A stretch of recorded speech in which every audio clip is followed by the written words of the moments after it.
कोई पंडित नहीं, कोई ठाकुर साहब नहीं, कोई लालाजी नहीं, कथित कोई बड़ी जात का लोग नहीं। हिंदुस्तान भारत का पहला व्यक्ति अपनी पढ़ाई किस परिस्थिति में, माता पिता के 13 संतान में से एक थे ना, 14 में से एक, माता पिता के 14 संतान में से 14वां लास्ट, समझ लीजिए 14वां संतानों में से एक हम लोगों को दूगो पारने लगता है। और जो ज्ञान प्रभु ने, परमात्मा ने उनके अंदर दिया कि भारत का पहला व्यक्ति हुआ जो कोलंबिया विश्वविद्यालय जाकर के अपने उच्च स्तर की पढ़ाई किए। London school of economics, London school के में अर्थशास्त्र के सबसे बड़ी अच्छी पढ़ाई जहां होती है, वहां से भी पीएचडी किए, पता नहीं कितना विषय को पढ़े। और जब देश में आए, स्वाधीनता आंदोलन चल रहा था, स्वाधीनता की लड़ाई लड़ने वाले हमारे पुरखे जो भी रहे, चाहे गांधी जी हो, राजेंद्र प्रसाद हो, जो कोई भी हो, उन लोगों ने महसूस किया कि बिना डॉक्टर साहब अम्बेडकर के ज्ञान का इस देश को आजाद नहीं कराया जा सकता। और फिर उनका सम्मान पूर्वक बुलाया, उनके ज्ञान का प्रयोग किया। भारत के किसी माई के लाल को यह हैसियत नहीं थी कि संविधान के ड्राफ्ट कमीशन को कन्वेन करता, और संविधान के ड्राफ्ट कमीशन जो ड्राफ्ट हुआ उसको, उसके संयोजक उनको बनाया गया। और आज हम, चाहे डॉक्टर जवाहर पासवान, चाहे महेश्वर पासवान जी बोल के चले गए, चाहे प्राणेश जी बोल के जाएंगे, या बोले भी हैं आपके सामने, जो कोई भी लोग इस हैसियत में हैं तो डॉक्टर भीमराव अम्बेडकर के उसी संविधान के चलते हैं, किसी तुलसीदास जी के रामायण के चलते नहीं।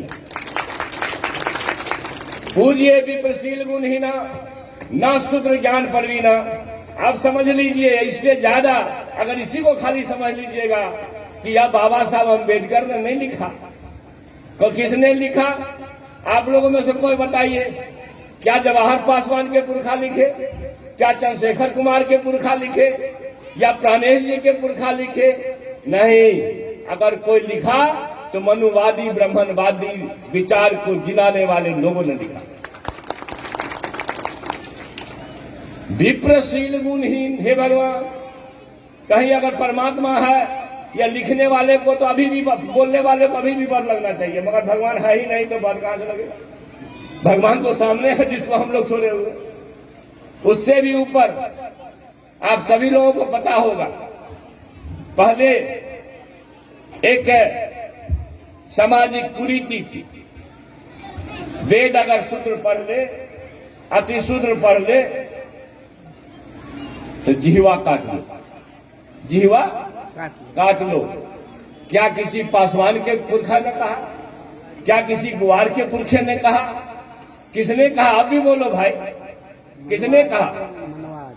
वेद पढ़ ले तो जिह्वा काट लो, सुन ले तो कान में शीशा डाल दो, पिघला गरम शीशा। किसने कहा?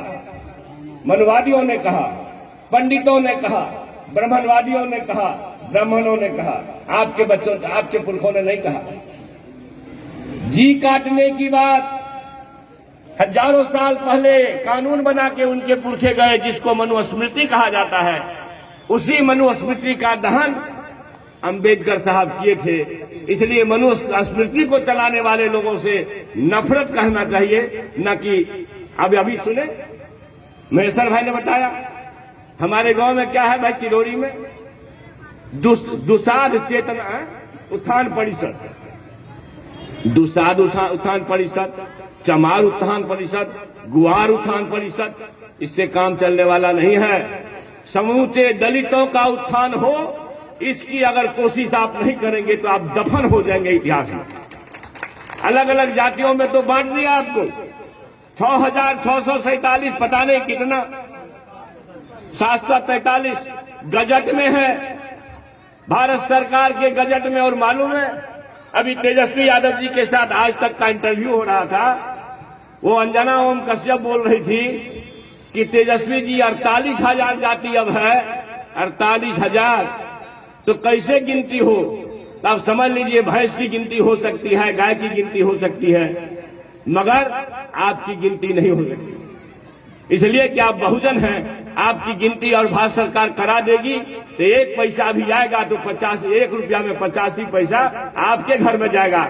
इसलिए वो नहीं कराना चाहता, इसलिए मनुवादी नहीं कराना चाहते। तो मैं एक बात, मैं तो पूरा पंडित हूं नहीं, कुछ कुछ सुना हूं साहब लोगों से, मगर एक बात कहना चाहता हूं, अगर हमारे पिताजी सुने, डॉक्टर साहब ने कहा शिक्षा वो शेरनी का दूध है, हमने नहीं कहा, वो महान पुरखा डॉक्टर भीमराव अंबेडकर ने कहा शिक्षा वो शेरनी का दूध है जिसे पियोगे तो दहाड़ोगे। अगर आज डॉक्टर जवाहर पासवान हो कि चंद्रशेखर हो आपके बीच में कुछ शब्द कहने की हैसियत रखता है तो वो डॉक्टर भीमराव अंबेडकर के प्रयास और आशीर्वाद से। अगर हमारे पिता हमारे माता हमको ना पढ़ाए होते भाईजान, एक छोटे या परिवार में हम पैदा हुए, 6 फीट का लाठी लेकर के भैंस के पीठ पर रहते, आपके पास प्रोफेसर एमएलए बन के पूर्व मंत्री बनकर के भाषण नहीं कर रहे होते। अगर यह किसी का योगदान है तो डॉक्टर भीमराव अंबेडकर साहब का योगदान। कोई भी आदमी, हमारे महेश्वर भाई पढ़ने चले गए, कहा असिस्टेंट कमिश्नर बन के रिटायर किए, तो वो डॉक्टर भीमराव अंबेडकर के कृपा और आशीर्वाद से किए। इसलिए कोई कंफ्यूजन में मत रहिएगा, कोई संशय में नहीं रहिएगा। संशय होगा तो जुल्म हो जाएगा, संशय हो जाएगा तो हम लोगों से अपराध हो जाएगा। इसलिए शिक्षा के सिवा कोई मंत्र हमारे लिए उचित नहीं है। अगर एक किताब कोई धर्म ग्रंथ हो हमारे घर में भाईजान तो बाबा साहब अंबेडकर का लिखा वो संविधान रखना, क्योंकि वो संविधान नहीं रहता हम लोग कुर्सी छोड़िए चटाई पर बैठने लायक भी नहीं थे, कुर्सी छोड़िए चटाई पर बैठने लायक भी नहीं थे। एक बार हम एक जानकारी देना चाहते हैं, जानकारी है लेकिन हमारे लोग तो भूलते ज्यादा है, भूलने की आदत है। आप भूलते हो, मनुवादी मौज करता है, आप आपस में लड़ते हो, मनुवादी मौज करता है। आप एक चीज बताइए, ये भारत बगल में नेपाल और एक बिहारी सब जाके कब्जा कर लिया है मॉरिशस में। दुनिया का 3 देश है, ये 3 देश में चलता है, हेउ गुआर छियो, हेउ चमार छियो, हेउ दुसाद छियो, हेउ मुसहर छियो, हेउ ठाकुर छियो, हेउ बनिया छियो। या मनुवादियों का दिया हुआ जो कुकृत्य का अभिशाप हम लोग ढो रहे हैं, यह 3 देश ही ऐसा है जिसमें इन जातियों का नाम इस तरह से लोग जानता है।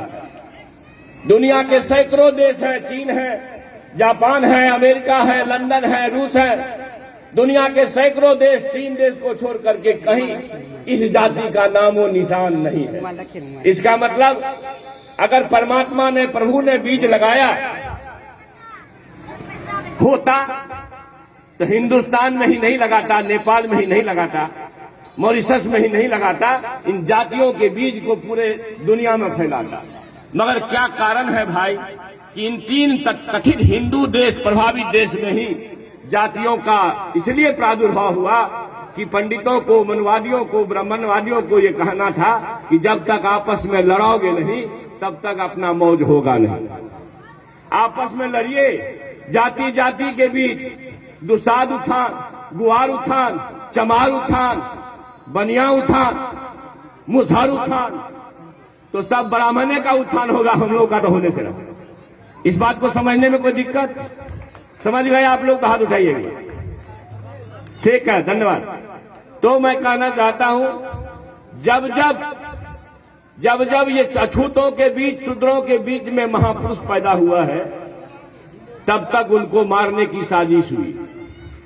अंबेडकर साहब को किस साजिश के तहत मात्र 63-64 वर्ष की उम्र में मारा गया? कहीं अगर ऐसा होता 20 वर्ष और जिंदा रह जाते अंबेडकर साहब, तो इस भारत की भूमि से मनुवादियों का नाश हो गया था, लेकिन मार दिया गया। छोड़िए, हमारे बिहार में एक क्रांतिकारी पैदा हुए, मनुवादियों के आतंक से प्रभावित होकर के जुल्म के खिलाफ लड़ने वाला आदमी, शायद मैं मानूं तो बिहार में उससे बड़ा क्रांतिकारी कोई नहीं हुआ। जहानाबाद के इलाके में, मगध के इलाके में पैदा होने वाला शहीद जगदेव प्रसाद, कुशवाहा परिवार में पैदा हुए। मनवादियों के जो रोज के अत्याचार इतना होता था, आज हाजीपुर में भी एक कत्ल हुआ, बलात्कार किया, हमारे दलित के बच्ची के साथ उसका कत्ल कर दिया गया। सामूहिक बलात्कार के बाद हंगामा चल रहा है। जगदेव बाबू जब लोग जगाने का काम किए, जगाते जगाते जगदेव बाबू के एक आवाज पर गरीबों का झुंड चला जाता था, 25,000 50,000। उस जगदेव बाबू को इन मनुवादियों ने गोली मरवाया, पुलिस अधिकारी से गोली मरवाया। ज्यादा दिन की बात नहीं है, मुश्किल से 40 वर्ष पहले, 50 वर्ष पहले गोली मरवाया। और मरते हुए जगदेव बाबू, हमारे महान पुरखा, जब प्यास लगी पानी मांगे तो उनको पेशाब पिलाया मनुवादियों ने। धिक्कार है आपको, आप कुर्सी पर बैठे हो, अपने पुरखों को जानने का कोशिश भी नहीं करते हो भाईजान।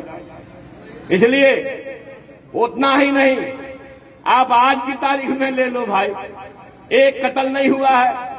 विश्व के इतिहास में सुकरात गरीबों को जगाने का कोशिश किए तो सुकरात को भी इस तरह के लोगों ने जहर दिया। ईसा मसीह जी जगाने का कोशिश किए, ईसा मसीह को भी सूली पर चढ़ाया गया।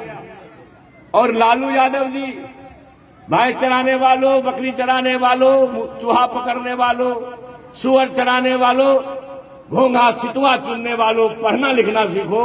जब गरीबों को जगाने का काम किया तो जेल में बंद है, जेल में बंद है, गलती से मरने काल में लगता है जेल से निकाला है कि कहीं कहीं कहीं क्रांति न हो जाए। आप समझिए, लालू यादव जी अशूद्र के बेटा हैं तो वो जेल में रहेंगे। माफ करिएगा, मर गए पंडित जगन्नाथ मिश्र, 9 साल उनके जमाने में लूट हुआ। लालू प्रसाद तो फिर भी मुकदमा करवाए, सीबीआई को दिए और वो जेल भोगते रहे। मगर पंडित का बेटा जगन्नाथ मिश्र जेल से बाहर बेल पर आ गए।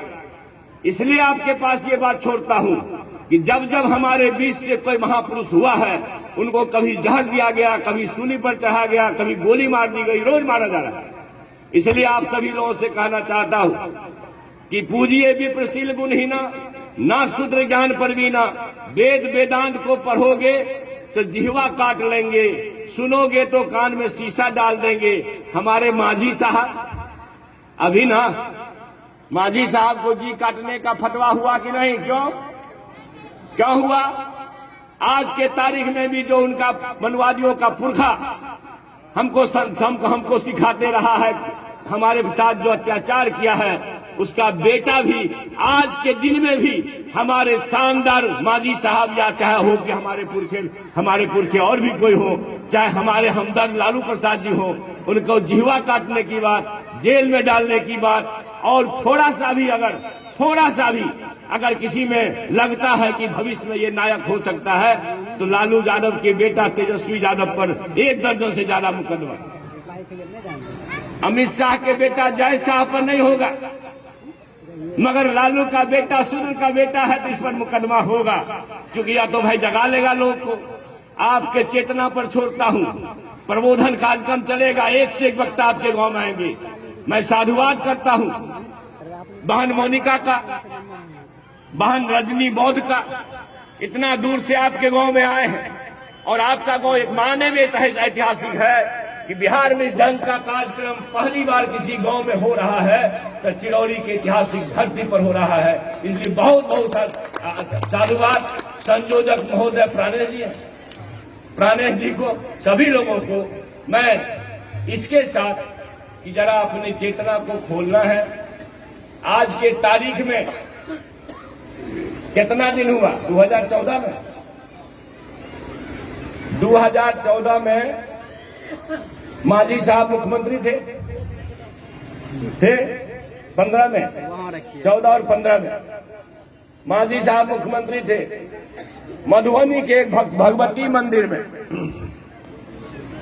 पूजा अर्चना करने गए मुख्यमंत्री होकर के मित्रों, और जब पूजा करके निकले तो मनुवादियों ने गंगा जल से मंदिर को धोया, इसलिए कि वहां पवित्र हो गया। अगर हमारे अंदर चेतना होती तो उसी दिन आग लग जाता इस देश में। मगर हम तो जुल्म सहने के आदी हैं। हमारी बहनें आई है आपके को जुल्म से ऊपर करने के लिए, आपकी चेतना को जागृत करने के लिए। छोड़िए, फिर भी एक राज्य के मुख्यमंत्री थे, मुख्यमंत्री होते हुए भी मंदिर को अछूत जान करके गंगा जल से धोया और हम लोग सो रहे हैं। राष्ट्रपति कौन है अभी? रामनाथ कोविंद। कौन है? रामनाथ कोविंद। कोविंद जी राष्ट्रपति, देश के राष्ट्रपति जगन्नाथपुरी मंदिर में गए थे सौपत्नी पूजा करने। माफ करना, अगर भगवान बुद्ध को समझोगे, बाबा साहब को समझोगे तो किसी मंदिर में माथा टेकने नहीं जाओगे। इसलिए कि जब आपके राष्ट्रपति, अछूत जात में पैदा होने वाला राष्ट्रपति को मंदिर के बाहर गर्भगृह में नहीं जाने दिया, मंदिर के बाहर से लौटा दिया गया। और हम सोशल मीडिया पर देखे थे राष्ट्रपति भवन से सब लोगों को सो कॉज इशू हुआ है। अगर हमारे अंदर चेतना होता तो दलित के बेटा राष्ट्रपति है मगर मंदिर में घुसने की इजाजत उसको नहीं है। इसलिए हे 85% लोगों, याद रखना, अगर तुम जग जाओगे तो एक सुई के तिनका बराबर भी मनुवादियों को जगह नहीं मिलेगा। जय भीम, जय भारत, इनकलाब जिंदाबाद।